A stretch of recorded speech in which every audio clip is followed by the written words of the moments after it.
The last critical success factor of a proper human resource management function is on performance appraisal and compensation and recognition module. Let us first understand what are these compensations and recognitions aimed at. The compensation is aimed at merit versus capability versus performance based plans or performance based compensation, gain sharing, which is called in some countries. And the recognition could be either monetary or non-monetary, formal or informal, and could also be either team or individual recognitions.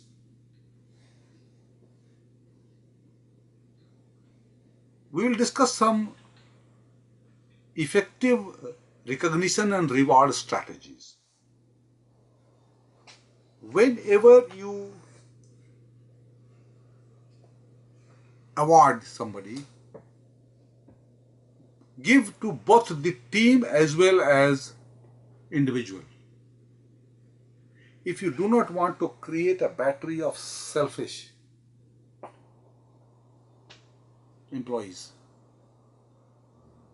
keep in mind that they have also performed through a team.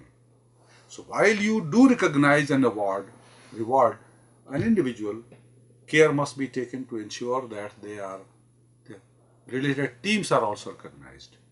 Involve everyone. The rewards must be tied to quality, your quality measurement schemes, cost of quality, and whatever, the terminal quality or to instrumental quality. But the rewards should, as far as possible, be tied to quality. Allow peers and customers to nominate and recognize superior performance. Peers and customers, peer group, people who work with you, and also the customers, encouraged to nominate a star performer.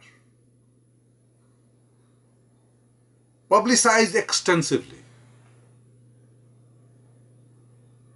Famous old saying, recognize in public, reprimand in private. Publicize extensively. Everybody should know that here is a person who has been recognized.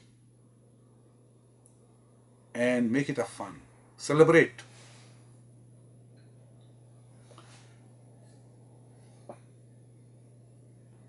Motivation. How do we understand motivation? An individual's response to a felt need. What is my response? I do feel a need of growth, development, education, training. My response to that will decide as to how motivated am I. There are many theories.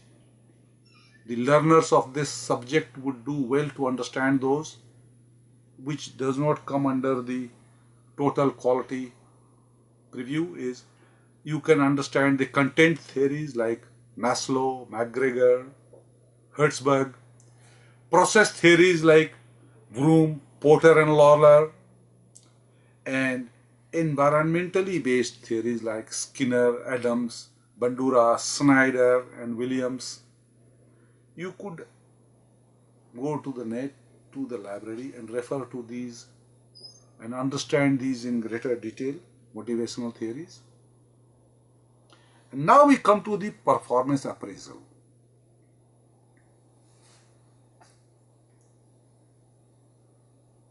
How you are measured on how you perform, or you perform what you are measured at. But we are discussing right now not what you should deploy. We are discussing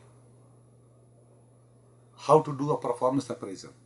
So the first key to this art of performance appraisal is how you are measured on your performance.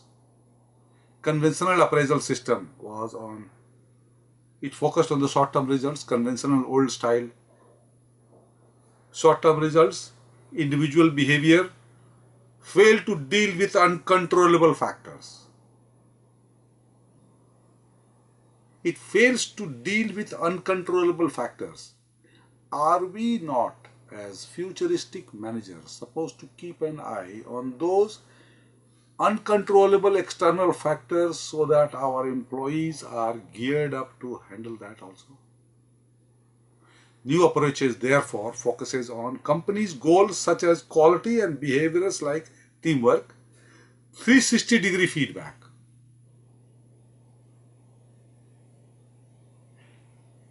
We have known companies very successfully deploying their behavioral objectives. Behavioral objectives deployed. Shared value systems deployed.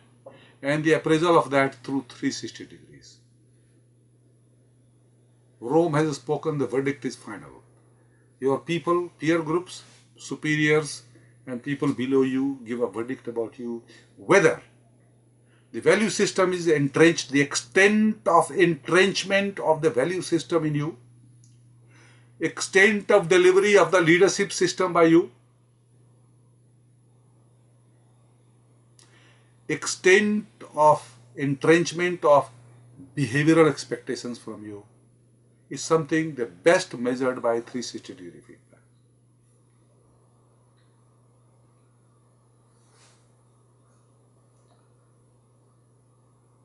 And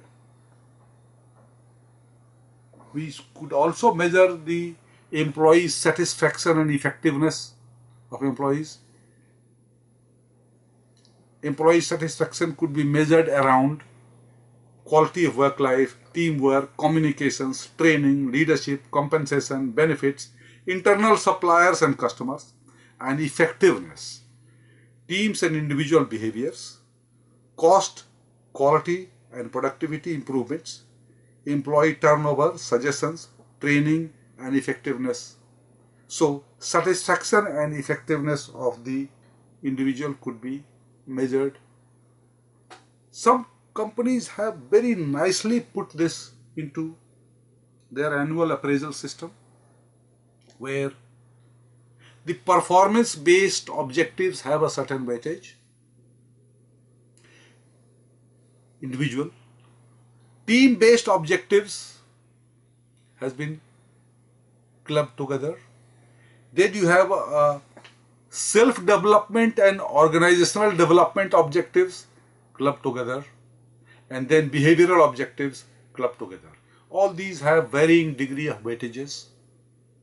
Lately, TQ-driven companies have started assigning high weightage to behavioral, as high as 15%, 20% to behavioral objectives. Team-oriented objectives would also have 20-25%. Self-development, maybe 10%, but remaining 40% to individual. So it is not only individual performance of yours that is going to result in high, good appraisal of yours. It will also depend how mindful you are of the team deliveries, whether you are leader of a team, how many teams you are leader of, how many teams you are a member of, what has been the team performance, contributes to your appraisal score. Then, how have you addressed your development, personal development and organizational development needs? How many organizational development initiatives have you initiated or been involved in? Organizational development, your own education, development, training, seminars, and behaviorals. Whether I am transitioning from the old style to the new style, whether I am learning new behavioral, whether my value system is, whether there is a value congruence between the company's driven value systems and my personal value systems. These things are done through 360 degrees, and Friends, this is a great example how at the individual level also the balance scorecard has been translated into personal, team and organizational objectives to deliver best customers value. Thank you.